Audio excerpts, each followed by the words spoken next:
अच्छा, question number 4 में हमें निकालने हैं डोमेन। अब डोमेन क्या होती थी, इनपुट एक्स वैल्यूज़ के हम कौन कौन सी एक्स वैल्यूज़ में पुट कर सकते हैं। तो मैंने बताया था कि एक्स वैल्यूज़, अब जैसे ये फंक्शन है Y equals to X square plus 4, तो इसमें एक्स की हम कौन कौन सी वैल्यूज डाल सकते हैं। हम जीरो भी डाल सकते हैं तो हम भी हमारे पास रिजल्ट आ जाएगा 4। ठीक है, अगर एक्स की वैल्यू हम नेगेटिव डालेंगे तब भी कोई रिजल्ट आ जाएगा, अगर हम पॉजिटिव वैल्यू डालेंगे तब भी हमारे पास कोई रिजल्ट आ जाएगा। मतलब ये सारी all real values of x, all real values of x पर डिफाइंड है। ठीक है, इसकी डोमेन ये है, सारी रियल वैल्यूज़ ऑफ एक्स। ठीक है, मसला कहाँ आता है डोमेन में, मसला आता है या तो हमारे पास फ्रैक्शन हो, तो हमारे पास जो डिनोमिनेटर है वो ज़ीरो नहीं हो सकता, क्योंकि हमें पता है डिनोमिनेटर ज़ीरो हो गया तो क्या होता है, फंक्शन इनफाइनाइट होता है। तो हमारे पास जो भी डिनोमिनेटर होता है वो क्या होता है, not equal to zero, X plus three x minus four, जो भी न्यूमिनेटर में कुछ भी आ सकता है, हमारा उससे कोई मसला नहीं है, is not equal to zero. तो अब अगर हम इसकी वो निकालेंगे तो x plus three not equal to zero और x minus four not equal to zero. तो ये हमारे पास क्या आ जाएगा, x not equal to minus three, plus three वहाँ गया माइनस थ्री, और x not equal to minus four वहाँ गया प्लस फोर। तो अब यहाँ पे क्या आ जाएगा, all real values of x, all real values of x, values of x accept minus three and four. Minus three और फोर नहीं हो सकती, क्योंकि उससे क्या हो जाएगा, हमारे पास डिनोमिनेटर जीरो हो जाएगा। उसके अलावा सारी वैल्यूज ऑफ एक्स में ये फंक्शन डिफाइंड है। तो एक तो मसला ये आता है जब डिनोमिनेटर में हमारे पास जीरो नहीं हो सकता, जब फ्रैक्शन आ जाता है तो हमें ये चीज़ करनी पड़ती है। फिर हमारे पास एक और चीज़ आ जाती है, जब हमारे पास क्या होता है, अंडर रूट आ जाता है। ठीक है, अब यहाँ पे क्या है, अच्छा अंडर रूट में हमारे पास क्या होता है, हमने पढ़ा था कि अंडर रूट में कभी भी नेगेटिव वैल्यू नहीं आ सकती, नेगेटिव आएगी तो वो कॉम्प्लेक्स में चला जाएगा, राइट। फॉर एग्जांपल अगर मेरे पास है, हमने क्लास में एग्जांपल की थी कि हमारे पास फॉर एग्जांपल आ जाएगा एक्स स्क्वायर माइनस नाइन आ गया। पहले खाली अंडर रूट का देखते हैं, फिर देखेंगे अंडर रूट डिनोमिनेटर में कैसे आता है। तो एक्स स्क्वायर माइनस नाइन है, तो मुझे इसका जो आंसर है, अंडर रूट के अंदर जो भी नंबर है, इसका आंसर जो है, यहाँ तो मेरे पास जीरो आए तो भी वैलिड है, under root of zero zero होता है, या फिर पॉजिटिव आए तो greater than equal to zero. मतलब कुछ भी हमारे पास हो, बस ये हमारे पास क्या आना चाहिए, greater than equal to zero, तो हमारे पास ये जो है फंक्शन वैलिड होगा। तो अब इसके लिए हम क्या करते थे, पहले हम फर्स्ट स्टेप पे निकालते थे, स्टेप नंबर वन में क्रिटिकल वैल्यूज़, क्रिटिकल वैल्यूज़ कह लो, या फिर आप इसको कह लो एक्स इंटरसेप्ट कह लो, अगर एक्स है तो कोई इशू नहीं है।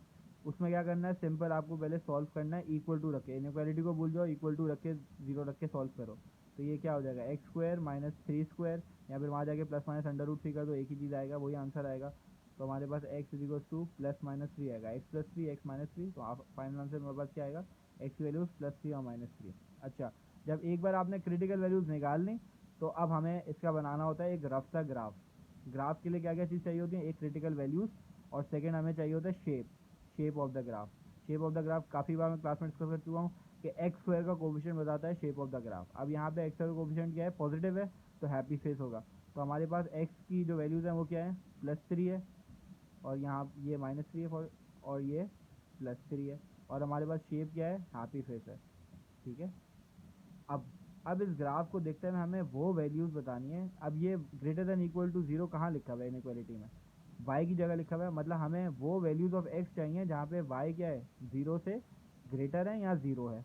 तो अब कर्व में देखो, कर्व की जो एक्स एक्सेस की लाइन है, इससे नीचे जो भी पॉइंट है इसमें वाई क्या आ रहा है, नेगेटिव आ रहा है। तो मतलब ये हमारा पॉइंट तो नहीं हो सकते, हमारे पॉइंट्स क्या हैं, इसके बाद वाले, ये वाला पॉइंट है, ये वाला पॉइंट है, ये वाला पॉइंट है, इस सब में क्या आ रहा है, वाई पॉजिटिव आ रहा है, वाई पॉजिटिव आ रहा है इसमें। तो ये वाले पॉइंट्स और ये वाले पॉइंट्स हैं। अब इसको लिखेंगे कैसे, यहाँ पे है एक्स प्लस थ्री, तो एक्स प्लस थ्री के जो सारे बाद जो सारे पॉइंट्स आ रहे हैं वो हमारे पास क्या है, वाई हमें पॉजिटिव जा रहे हैं, तो हम क्या कर देंगे, X greater than equal to three. ठीक है, यहाँ पे डिफाइन हो गया, एक्स थ्री के बाद जो भी हम वैल्यू लेंगे उसमें वाई हमारे पास क्या आता जा रहा है, पॉजिटिव ही आता जा रहा है। ठीक है, अब हमारे पास माइनस थ्री, अब माइनस थ्री से पीछे जाएंगे, minus four, minus five, minus six, इन सब में भी वाई क्या आ रहा है, हमारे पास पॉजिटिव आ रहा है। तो लेकिन नेगेटिव वैल्यू जितनी छोटी होती है, जितनी बड़ी होती है, वो एक्चुअली में उतनी छोटी होती है। तो हम इसको क्या लिखेंगे, X is less than equal to minus three. तो हमारी डोमेन क्या हो गई, एक्स या तो less than equal to minus three हो, या फिर X is greater than equal to three हो, तब जाके ये फंक्शन डिफाइंड होगा।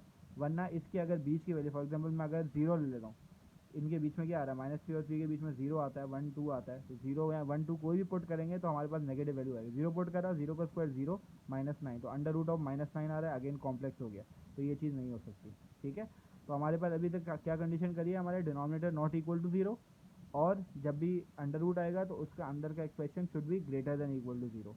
फिर फाइनली हमारे पास आ गया डिनोमिनेटर में अंडर रूट आ गया। अब डिनोमिनेटर की कंडीशन क्या है कि ये ज़ीरो नहीं हो सकता, और अंडर रूट की कंडीशन क्या है कि ये पॉजिटिव होना चाहिए।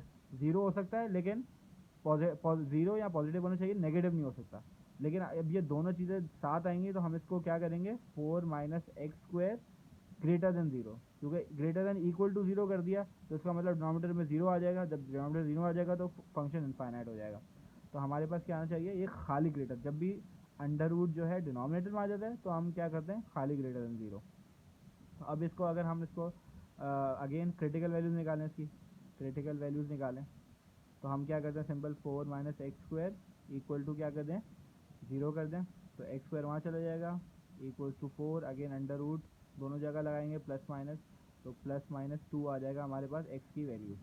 फिर अगेन इसका हम क्या बताते हैं, रफ सा एक ग्राफ बनाते हैं। एक्स प्लस 2 आ गया हमारे पास, एक्स माइनस 2 आ गया हमारे पास। शेप ऑफ द ग्राफ क्या है, नेगेटिव है, एक्स स्क्वायर का कोफिशिएंट, तो हमारे पास क्या होगा, सैड फेस होगा, ये होगा, कुछ ऐसा होगा। ठीक है। अब हमें क्या करना है, हमें वो वैल्यूज चाहिए जहाँ पे ये फंक्शन क्या है, ग्रेटर देन ज़ीरो। अगेन वही, अब यहाँ पे जो है ग्रेटर देन ज़ीरो ये वाले पॉइंट्स है जहाँ पे वाई क्या है, पॉजिटिव है। Again Y positive, X axis से ऊपर वाले। तो ये कहाँ से, -2 से लेके 2 तक के जितने भी पॉइंट्स हैं उसमें हमारे पास वाई क्या आ रहा है, पॉजिटिव आ रहा है। और -2 के बाद हमारे पास नेगेटिव में चला गया, और -2 से पहले नेगेटिव में चला गया। तो अब इसकी डोमेन हमारे पास क्या हो जाएगी, -2 से लेके +2 तक। ठीक है, ये सारे पॉइंट्स हैं जहाँ पे हमारे पास y पॉजिटिव आ रहा है, वही कंडीशन सेटिस्फाई कर रही है। अब यहाँ पे इक्वल टू साइन क्यों नहीं लगाया, क्योंकि यहाँ पे भी इक्वल टू साइन नहीं लगाना था हमें, इंक्लूडेड ये वैल्यूज़ नहीं है, यहाँ पे ज़ीरो आ रहा है y, और ज़ीरो हम नहीं डाल सकते। तो ये पूरा इसका कॉन्सेप्ट है।